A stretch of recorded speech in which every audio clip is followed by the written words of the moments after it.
express my sincere thanks to the Federation of Nepalese Chambers of Commerce and Industries and Maritime Gateway for hosting this first ever Nepal-India Logistics Summit in Kathmandu in association with the Nepal Freight Forwarders Association.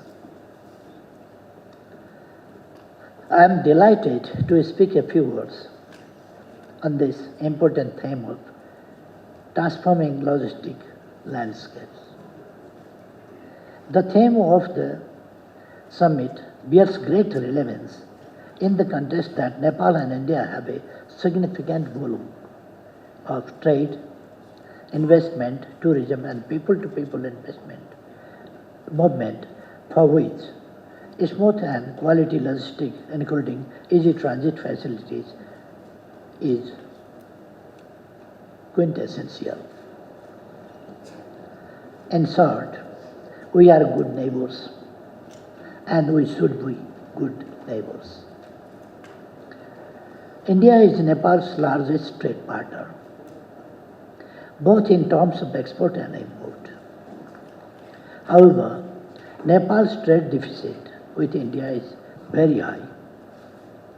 Import and export data of the last fiscal year shows export worth of Nepali rupees 48.45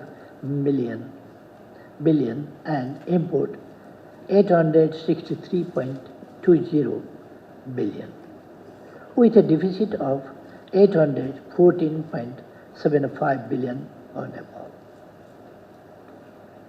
Such a scenario of trade between the two close neighbors doesn't depict an ideal trade relationship. We need to rectify this situation as early as possible. Trade is an engine of growth. Without trade, a country cannot develop and prosper. So, trade remains at the core of country's external engagement. While market access of Nepali products to India remains a crucial issue, we have to think in the larger perspective of enhancing Nepal's overall production capacity. This cannot be done without investment. We invite Indian and other investors to take advantage of Nepal's liberal and attractive investment regime. We allow investment in almost all sectors with a very short negative list. However, investment doesn't come automatically. Cognizant of this fact, the government of Nepal has taken a number of policy, legal, institutional, and administrative measures to improve the investment climate in the country. The enactment of a comprehensive Foreign Investment and Technology Transfer Act, the Public-Private Partnership and Investment Act, and the establishment of one-stop service center are some of the far-reaching initiatives taken by the government to attract investment. These developments have started to show positive outcome. The investment summit earlier in March witnessed a record number of interested investors looking for business opportunities in Nepal. We are not confined to these initiatives alone. Our reform process will continue with even greater zeal and speed.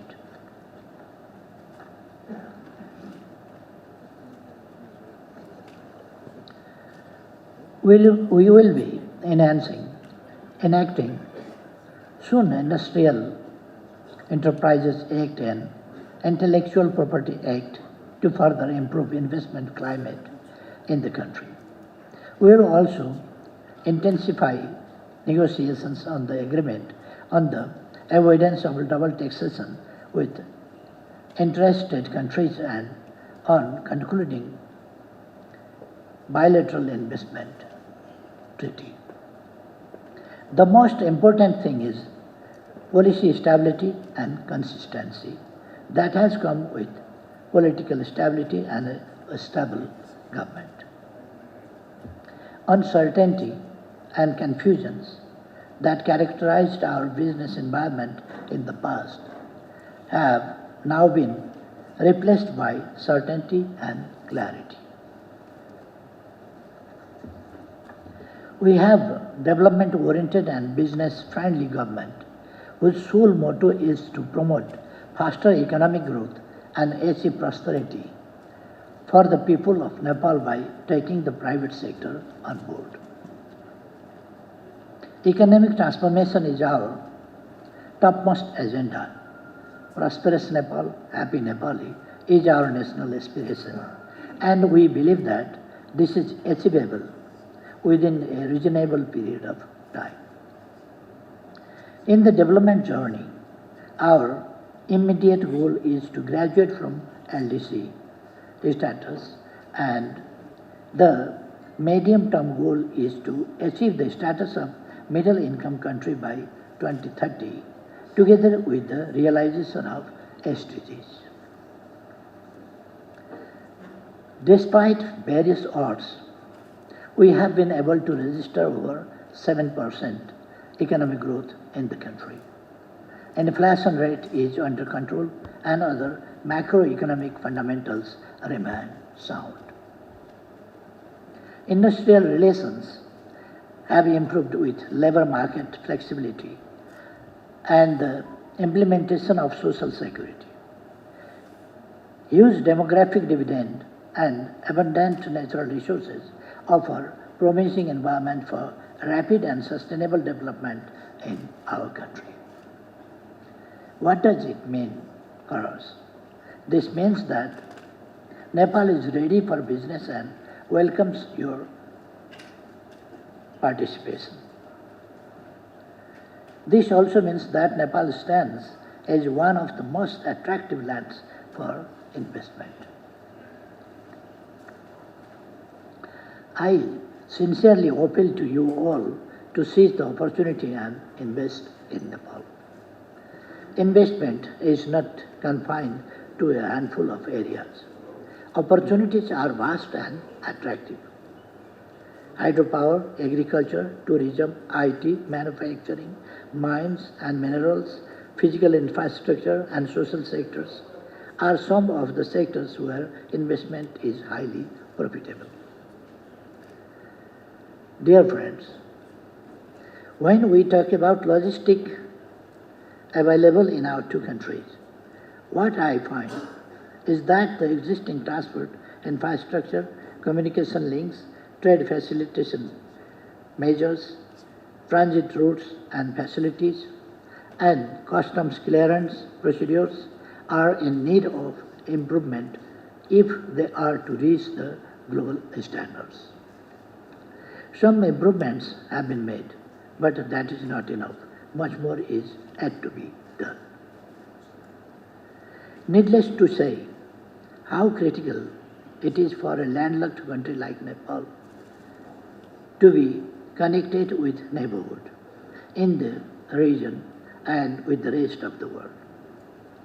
Despite improvements made over the years, Nepal is still bearing the brunt of high logistic cost in the transit transport of goods, both export and import.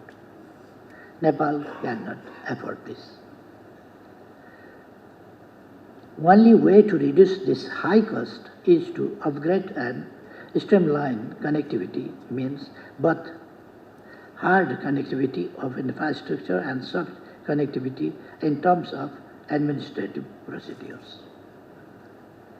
Connectivity remains a topmost agenda in our bilateral cooperation framework. You may recall when I met Prime Minister Modi ji in April 2018 in New Delhi, we inaugurated the crucial integrated checkpost at Birgunj and witnessed the groundbreaking ceremony of Motiari Amlekhganj cross-border petroleum pipeline, which is going to be operationalized soon. As before Excellency Ambassador mentioned. In the same meeting, we also agreed to take the new initiatives, namely connecting Kathmandu with the border city of Raxaul by railway line and developing inland waterways through rivers from Nepal to India. We have witnessed progress on these crucial components of connectivity. Preliminary study on railway connections has been done, and the next step would be to prepare a DPR. Other ongoing railway projects are nearing completion, and some of them are ready for operation.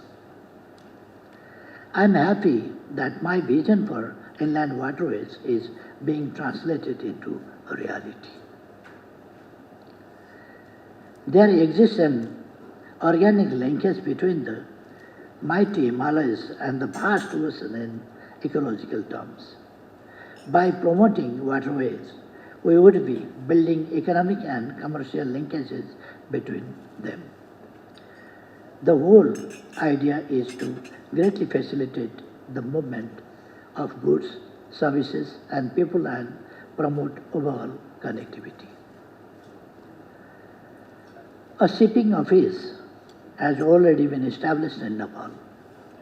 Technical experts from both sides have been studying other details for making waterways operational in the rivers of Nepal and India at the earliest possible time. It will be a game changer in our transport transit system. It will not only reduce cost of transit transport, but also diversify transit transport options. It will benefit both of our countries. This is the kind of innovation and dynamism we want to inject into our cooperative partnership. Dear friends, since we are discussing the ways to improve logistic conditions, let me quickly make the following observations. Road connection between Nepal and India is much better today as compared to the situation some years back.